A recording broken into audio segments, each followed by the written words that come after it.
The 17th package disappeared on a Thursday afternoon, and by then I knew exactly who had taken it. Her name was Linda Carver, president of the Willow Creek Homeowners Association, and she did not even bother pretending anymore. She walked up my driveway in broad daylight, lifted the box off my porch, and looked straight into my doorbell camera with a little smile that said, "Go ahead, try me." 3 months earlier, I had moved into Willow Creek thinking I was buying peace and quiet, the kind of neighborhood where people waved from riding mowers and complained about mulch colors because nothing truly bad ever happened. I was 40 years old, recently separated, working long days as a commercial electrician, and trying to build a stable life for my daughter, Lily, who stayed with me every other weekend. Then I met Linda. She was 50, always dressed like a real estate photographer was following her around, white SUV, silver clipboard, sunglasses, big enough to hide a criminal record.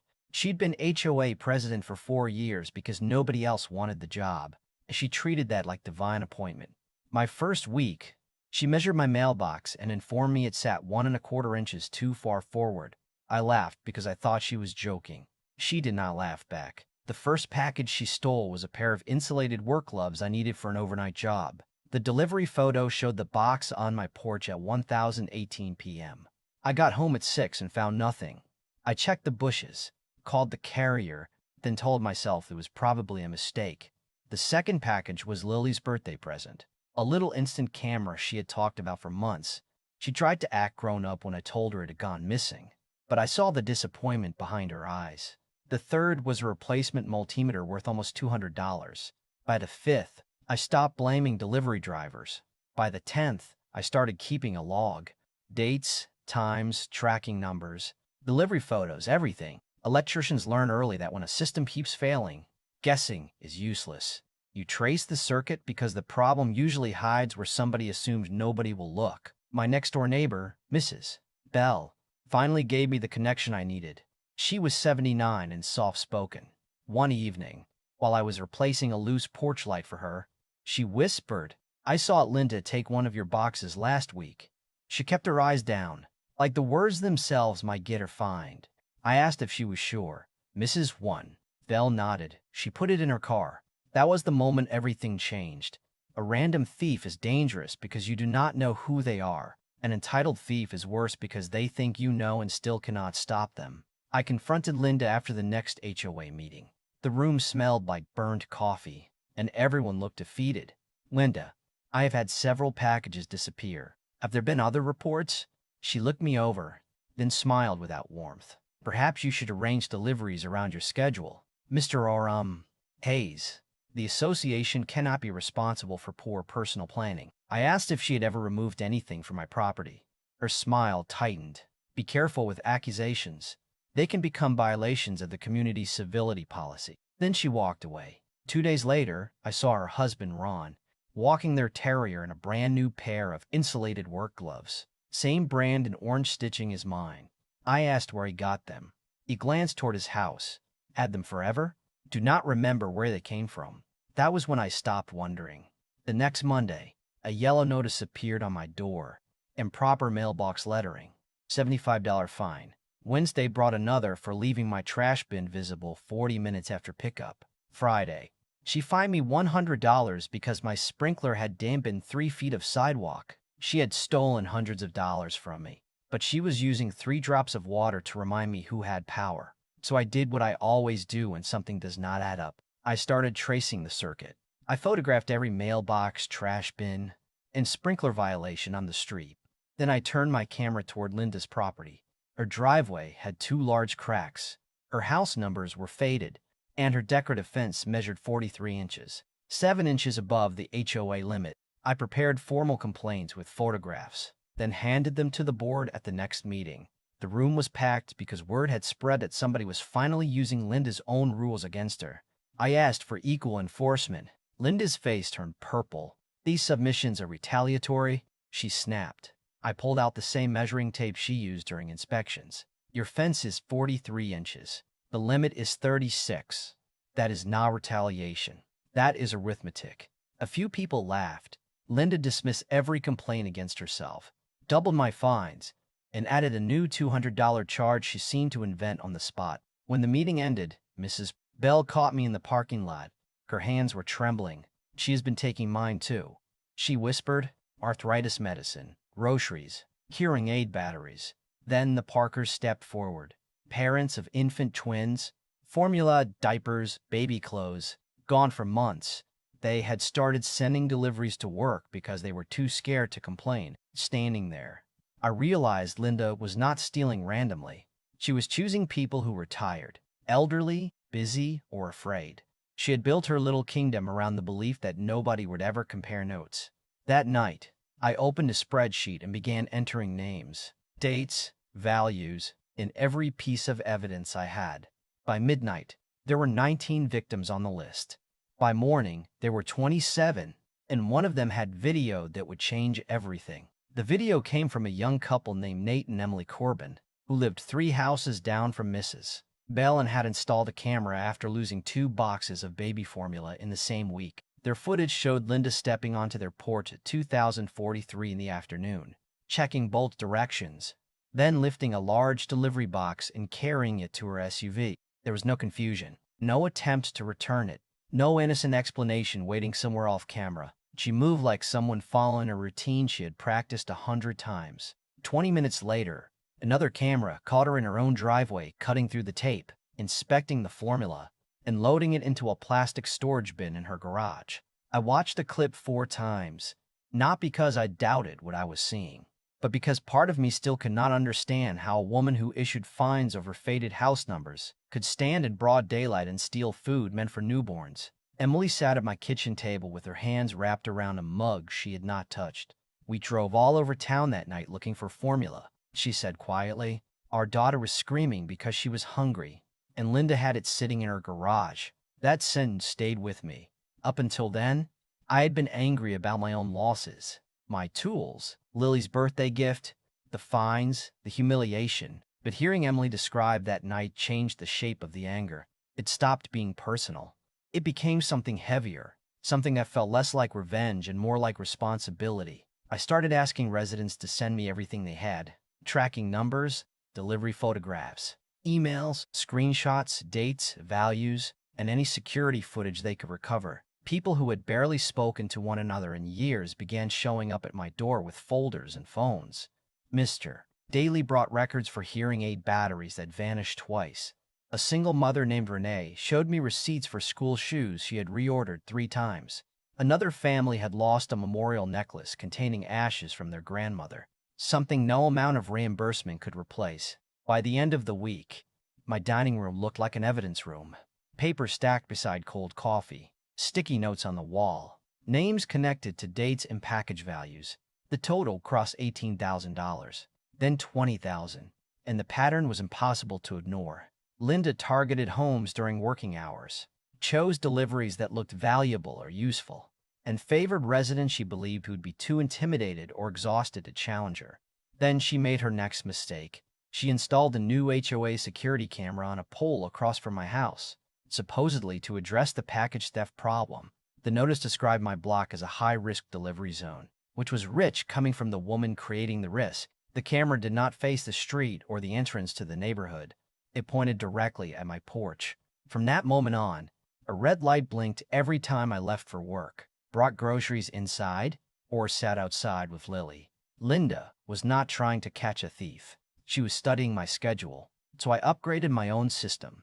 I added wider coverage, backup storage, and cameras positioned where somebody standing on my driveway could not easily spot them. I did not tell the HOA, post about it, or give Linda any reason to believe her view of my property was incomplete. 3 days later, I caught her again. A box of electrical fittings arrived at 2:11 p.m. At 2:26, Linda's SUV rolled past my house, slowed, then circled the block. At 2031, she walked up the driveway in a pale blue tracksuit, lifted the package, and carried it away without breaking stride. The confidence was almost insulting. She did not even look at the doorbell camera. She knew it was there, and she believed it did not matter. My rear camera caught her 15 minutes later dumping torn cardboard into her trash bin, including part of the shipping label with my name still visible. I took the footage to the police station with copies of the other residents' reports. The officer at the desk watched less than a minute before leaning back in his chair Sounds like an HOA dispute that got out of hand, he said. You may need to handle this through civil court. I stared at him. She's taking prescription deliveries and baby formula. I have her on video. He sighed like I was asking him to repaint the station. Submit the files. Someone will review them. Walking back to my truck, I felt more defeated than angry. Linda had spent years teaching everyone around her that resistance was inconvenient, and apparently that lesson extended beyond the neighborhood. If nobody wanted to touch the problem, then she could keep hiding behind titles, procedures, and the assumption that respectable people did not commit obvious crimes. That evening, I decided to confront her directly. I brought my laptop to her house and knocked just before dinner. Linda opened the door wearing a pink exercise suit and the expression of someone interrupted by a servant. Ron stood behind her holding a glass of wine. I turned the screen toward them and played the video of her taking the Corbin's package. Return everything, I said. Not just mine, all of it. Her face barely changed. That footage proves nothing. It proves you removed property from their porch. I was securing an unattended delivery under my authority as HOA president. Then why did you open it in your driveway? Ron looked at her, and for the first time I saw uncertainty cross his face. Linda stepped outside and pulled the door mostly shut behind her. You have developed an unhealthy fixation on me, she said. If this continues, I will pursue a harassment order.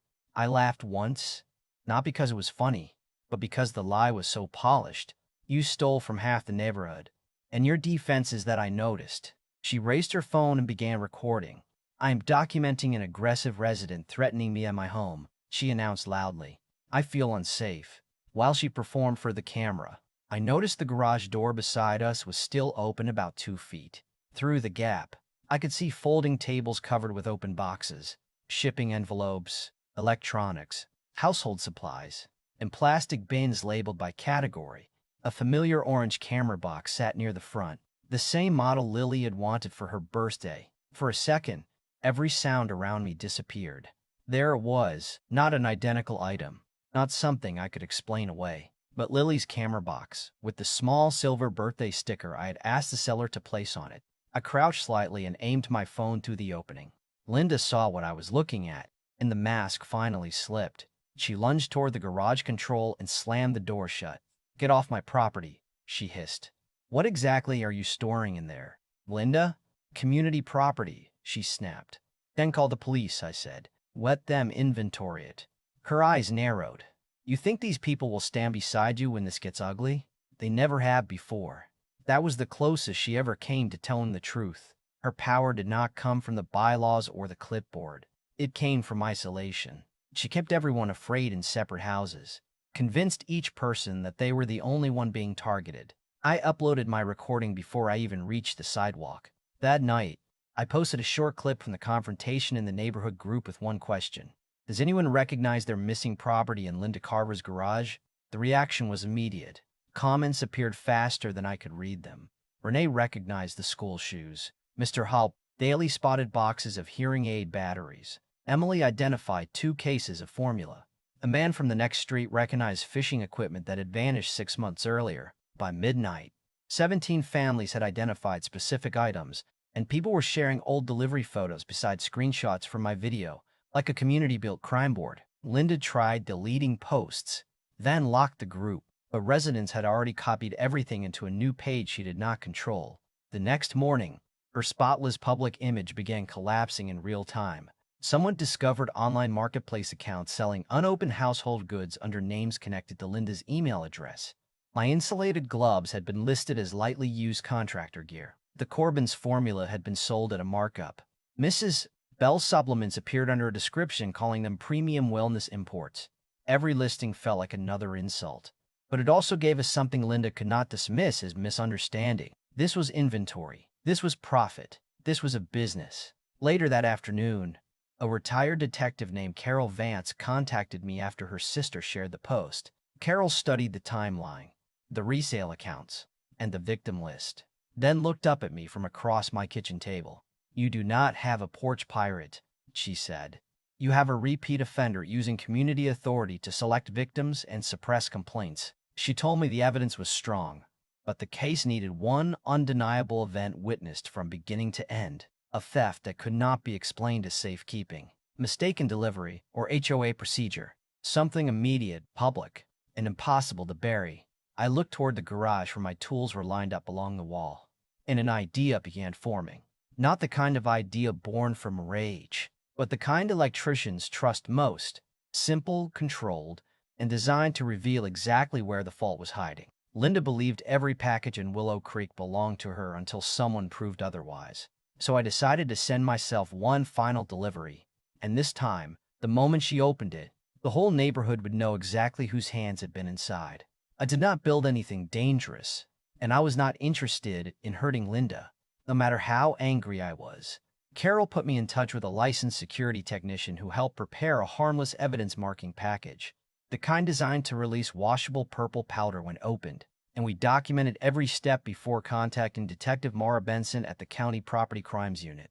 Unlike the first officer I had spoken to, Detective Benson watched the entire video, read the victim statements, and asked questions that told me she understood exactly what Linda had been doing. She agreed to observe the operation as long as I did not confront Linda, chase her, or interfere once the package was placed. For the first time in months, somebody with a badge looked at me and said, "You are not imagining this." That sentence almost knocked the air out of me. I had spent so long being treated like the difficult resident that hearing someone acknowledge the truth felt strange. On Sunday night, I posted a casual message saying my new professional camera equipment would arrive the next afternoon and that I would be working across town. It was supposedly worth $900. Expensive enough to attract Linda without sounding absurd. She reacted to the post within 20 minutes. "Hope it stays safe this time," she wrote, followed by a smiling face. I stared at that comment and laughed, because there are moments when arrogance becomes almost artistic. Monday morning, the package was placed on my porch while cameras covered the driveway, the sidewalk, and the street. Mrs. Bell watched from behind her curtains. Nate and Emily pretended to trim bushes. Carol sat in an unmarked car near the entrance, while Detective Benson and two officers waited nearby. I performed my normal routine, loaded my tools, waved to a delivery driver, then drove to a parking lot several blocks away where I could monitor the cameras without being seen. At 11:38, Linda's SUV passed my house. At 11:51, it passed again. By 12:20, she had circled the block 4 times, each trip slower than the last. She finally parked across the street at 1:07 and remained there for 6 minutes, threatening to look at her phone while staring directly at my porch. My hands were sweating against the steering wheel. Part of me feared she would sense the trap and walk away. Another part hoped she would. I wanted justice, but I also wanted to believe there was still a line she might refuse to cross.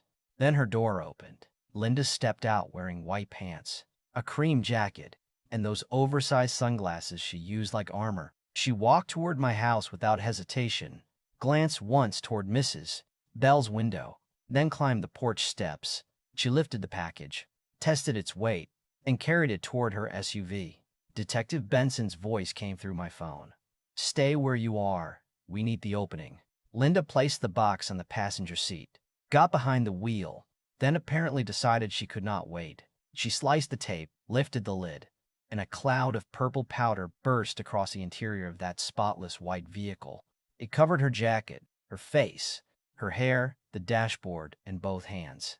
For one perfect second, Linda sat completely still, surrounded by violet dust, looking like her own lies had finally become visible. Then she screamed. She stumbled out of the SUV, waving her arms, leaving purple prints on the door, the window, and the clipboard she had dropped on the pavement.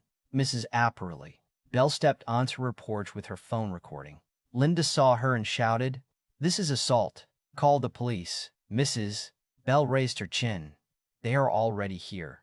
Detective Benson's vehicle pulled forward, followed by 2 patrol cars. Linda's face changed as soon as she recognized them. The outrage disappeared, replaced by the cold calculation I had seen whenever she needed a new story. She pointed toward my house. "He planted that package. He's been stalking me for months."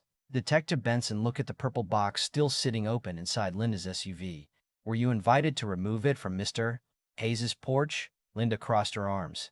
"I was securing it under HOA authority. Do your bylaws authorize you to open private deliveries inside your vehicle?" Linda said nothing. The officers photographed their hands, the package and the powder throughout the SUV, and Detective Benson informed her that the entire incident had been recorded from multiple angles, including her repeated surveillance passes and the moment she removed the package. Linda tried one last time to turn the neighborhood against me. She looked toward the gathering residents and shouted that they were all participating in harassment, that the HOA would fine every household involved, that she would put liens on their homes before the week was over. Nobody looked away this time. Emily stepped forward holding a photograph of her missing formula. Renee held up the receipt for her children's shoes. Mr. Daly brought a box containing the hearing aid batteries police had recovered from Linda's online inventory. Then Mrs. Bell walked slowly across the street and stopped a few feet from Linda. "You stole my medicine," she said. Her voice was quiet, but the whole block heard it. "I trusted you because you kept telling us you were protecting us." Linda stared at her, purple powder settling into the lines around her mouth. "I did what was necessary for this community." Mrs. Bell shook her head. "No, you did what you thought you could get away with." That was the moment Linda lost the neighborhood. Not when the die exploded, not when the handcuffs appeared, but when an elderly woman she had frightened for years finally looked her in the eye and refused to be afraid. Detective Benson placed Linda under arrest for theft, possession of stolen property, tampering with evidence, and witness intimidation. A search warrant executed later that day uncovered dozens of open packages in her garage and 2 rented storage units filled with merchandise arranged by category: electronics, medical supplies, children's products, tools, clothing, and household goods. Investigators also recovered sales records connected to several marketplace accounts, along with HOA delivery notices Linda had used to monitor incoming shipments. The final estimate reached more than $30,000 across 44 households. Ron claimed he knew nothing, though several stolen items were found in his closet. Whether he was innocent, willfully blind, or simply afraid of his wife became one of those questions everyone in Willow Creek argued about for months. Linda eventually pleaded guilty to multiple charges and was ordered to serve jail time, complete supervised probation, repay the victims, and stay away from the neighborhood. The old HOA board resigned within 2 weeks. Mrs. Bell was elected interim president because nobody trusted authority more than the woman who had learned exactly what silence could cost. She eliminated the selective fines, published every board decision, and opened meetings by reminding residents that rules were supposed to protect people, not give one person a throne. As for me, I returned Lily's camera to her on her next weekend visit. Police had recovered it unopened from Linda's garage, birthday sticker still attached. Lily held it for a long time, then asked why someone who already had so much would steal from people who had less. I told her the only honest answer I had. Some people do not steal because they need what you own. They steal because taking it makes them feel powerful. 6 months later, packages could sit on porches again without disappearing. Neighbors held cookouts instead of whispering in parking lots. And Linda's house stood empty with a sale sign leaning near the cracked driveway she had never bothered to repair. Sometimes I wonder whether the purple package crossed a line, even though it harmed nobody and finally forced the truth into daylight. Some people in Willow Creek called it justice. Others called it humiliation dressed up as accountability. So I will leave that question with you. Was I right to set the trap after the police ignored us? Or should I have kept waiting for the system to act while vulnerable neighbors continued losing medicine, food, and money? Tell me where you draw the line between revenge and justice. Share what you would have done in my place. And if your neighborhood has its own clipboard tyrant hiding behind a title, tell that story too. Because people like Linda keep winning for one reason: they are counting on everyone else staying quiet.